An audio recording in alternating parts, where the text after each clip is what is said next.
안녕하세요. 로아빠입니다. 이번 주에 문재인 정부가 그린 뉴딜을 추진한다는 소식이 나왔는데요. 개인적으로는 아주 반길만한 소식입니다. 그런데 많은 분들이 그린 뉴딜 이거 뭐야? 하시는 분들이 많더라고요. 그래서 오늘은 제가 그린 뉴딜에 대해서 간단히 설명해 드리고 제가 생각하는 문제점에 대해서 간단히 짚어보려고 합니다. 그린은 무슨 뜻인지 어느 정도 감이 오실 거라고 생각해요. 이 녹색이라는 것은 환경 친화적인, 환경 오염을 막는, 아니면 초록지구를 살리는 그런 이미지죠. 구체적으로는 화석연료 대신에 신재생 에너지를 사용하고 탄소 배출을 줄이는 등의 정책과 실천을 의미한다고 합니다. 뉴딜이라는 말은 1930년대에 미국의 대공황을 해결하기 위해서 루즈벨트 대통령이 추진했던 국가적 부양정책의 이름입니다. 출구 전략의 하나로 여겨지는데 대규모 부양정책 정도로 이해하시면 될 것 같습니다. 이전의 정책을 급하게 바꾸거나 개혁해서 현재의 위기 상황을 타개하겠다는 그런 뜻이죠. 그래서 그린 뉴딜이란 지금의 위기를 타개하기 위해서 급격한 정책의 변화를 줄 건데 그 변화의 중심이 녹색, 그러니까 환경 관련 정책이 될 거라는 뜻입니다. 기후위기를 중요한 이슈 생각하고 있는 저로서는 아주 반길만한 소식이죠. 그러나 마냥 반기고 있을 수만은 없습니다. 저는 개인적으로 그린 뉴딜이 우리나라가 추진할 수 있는 디지털 뉴딜보다 훨씬 가능성 높고 현실성 있는 정책이라고 생각합니다. 우리는 인공지능도 중국이나 미국 등에 뒤처진 후진국이고요. 기후변화에서도 기후 악당이라고 불리는 후진국입니다. 그런데 앞으로는 기후가 인공지능에 비해서 훨씬 더 중요한 주제가 될 거고, 인공지능도 제 생각에는 이 기후위기 이슈에 맞춰서 기술 개발이나 적용이 가능해질 거라고 보고 있어요. 그리고 인공지능은 거의 무에서 유를 창조하는 새로운 길을 개척해 나가야 되는 반면에 기후변화 같은 경우는 관련 제도나 기술이 거의 개발이 된 상황이거든요. 다만 우리나라 같은 경우 문제는 우리의 의식이 아직 거기에 맞춰서 변속이 되지 않았다는 거고요. 그래서 저는 인공지능보다는 기후변화 쪽이 우리나라가 추진할 수 있는 훨씬 현실적이고 급한 주제라고 생각하고 있습니다. 저는 우리나라가 선진국으로서 해야 할 일은 아시아를 선도할 수 있는 정부 주도의 그린 뉴딜 정책, 친환경적인 산업 체질로 신속한 개선, 기후변화를 바라보는 저 같은 국민들의 의식 전환, 이런 것들이 필요하다고 생각합니다. 그런데 먼저 이를 위해서는 몇 가지 짚고 넘어가야 할 점이 있는데요. 일단 첫 번째로 우리나라의 수준입니다. 기후 이슈에서 우리나라는 악당으로 불린다는 거죠. 탄소 배출량은 2018년 기준 세계 4위고 기후변화 대응 점수는 2019년 기준으로 61개 나라 중에 58등입니다. 그런 우리나라의 현재 관련 정책의 수준은 어떨까요? 2016년 파리 협약은 강제 규제가 아니라 각각의 나라가 자체적으로 정책을 내놓고 그 정책을 실천하는 방식의 협약이었습니다. 그 결과로 자체적으로 내놓은 규제 정책을 실천한 나라는 한 나라도 없었습니다. 단 한 나라도요. 우리나라도 마찬가지였겠죠. 근데 우리나라는 과연 어떤 정책을 내놓고 하나도 못 지킨 걸까요? 그 정책의 수준이 어땠을까요? 탄소 배출량 감소 목표를 보면 우리나라는 2035년까지 37%를 줄이는 겁니다. 근데 이게 그냥 숫자만 봐서는 무슨 의미인지 잘 모르잖아요. 비교를 해봐야 되는데요. 덴마크 같은 경우는 최근에 2030년까지 70%를 줄이겠다고 했습니다.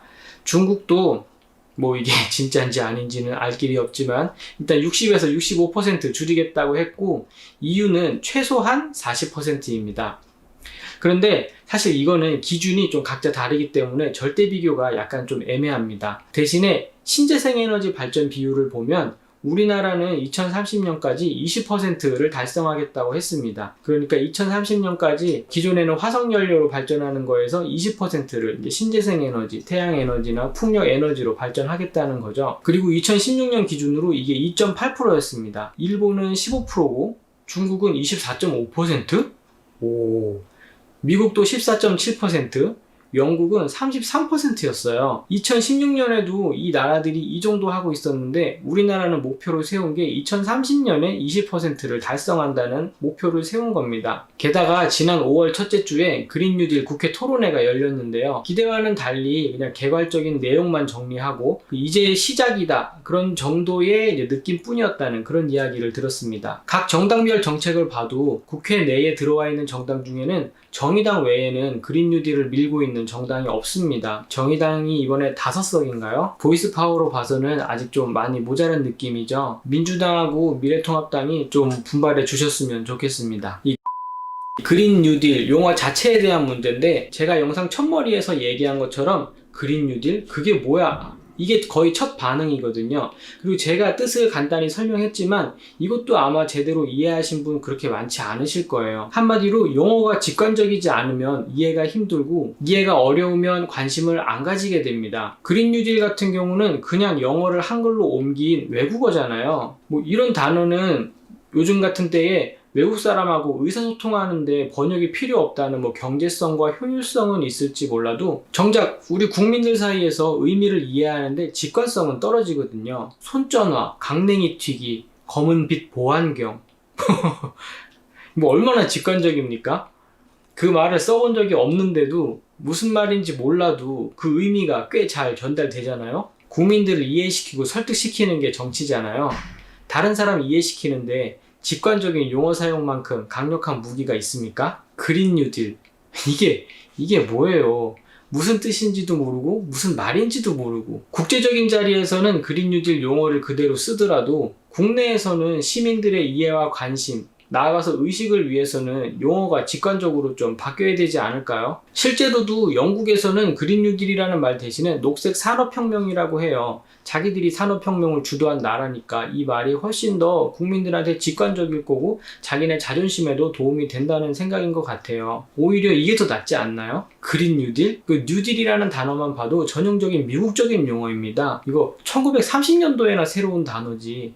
우리나라 같은 경우 녹색 성장이 멋있긴 한데 4대강으로 MB께서 시원하게 삽질하는 바람에. 세 번째는 용어 내용의 문제입니다. 그린 뉴딜이라는 용어에서 알 수 있는 거는 여기서 중요한 건 그린이 아니라 경제라는 겁니다. 각자 다르게 생각할 수 있겠지만 저로서는 지금 중요한 건 경제보다 기후인 것 같아요. 기후 위기를 타개하기 위해서 경제적인 협력이 이루어져야 되는 부분이지, 경제 부양을 위해서 기후 이슈를 갖다 쓰는 식이면 안 된다고 생각합니다. 그럼 정책을 추진하는 단계에서 생각만큼 경제에 도움이 안 되면 폐기할 가능성도 있다는 거잖아요. 제 생각에는 그린이 형용사가 아니라 주체가 되어야 된다고 생각해요. 이게 경제는 망하든 말든 기후를 되돌려야 된다, 뭐 이런 얘기가 아니고요. 코로나 바이러스가 빠르게 해체하고 있는 게 있잖아요. 산업화, 도시화, 세계화, 금융화, 그리고 이런 것들은 최근 3, 40년간 만들어진 질서들이잖아요. 지금 상황을 이겨내고 더 나은 미래로 가기 위해서는 어느 정도의 경제적인 감축과 손실은 불가피할지도 모른다고 생각해요.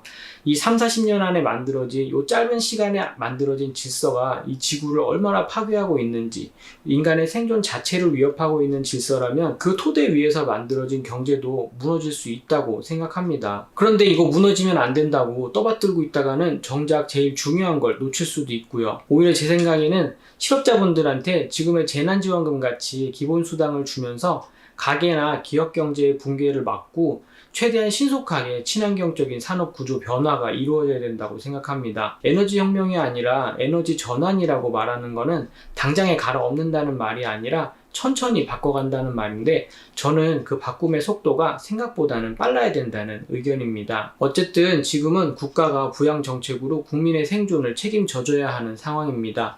기존 산업을 지키기 위해 최선을 다하면서 그린 뉴딜 한다고 뭐 이렇게 될 수는 없는 것 같아요.